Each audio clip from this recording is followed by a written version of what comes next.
Hai, akkam jirtu nagaa jirtanii fayyaa keessanii Dr. Kadir jedhama. Hiriyaa koo Dr. Oliyaad jedhama. Yeroo ammaa kana waliin dhukkuba adda addaa irratti namoota gargaaruutti jirra. Garuu immoo kaayyoon keenya namoota dhukkubsatan gargaaruu qofa osoo hin taane akkamitti namoonni dhukkuba adda addaa irraa akka ofirraa ittisuu danda'an hubannoo ni laanna.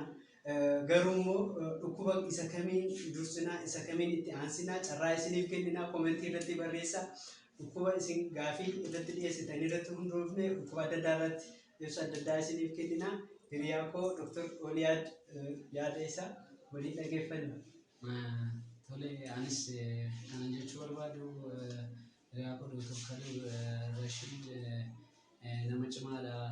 Wajjiniin uummata keenya gargaaraa jirra sirriitti hin beekaa.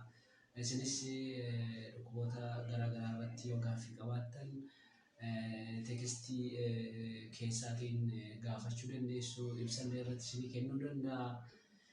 Akkasumas illee sappoortiin hin godhaani. Kanuma jechuun barbaada.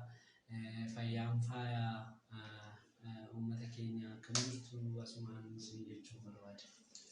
Kanaafuu hadhaaf asumatti nagaa isiniin jenna.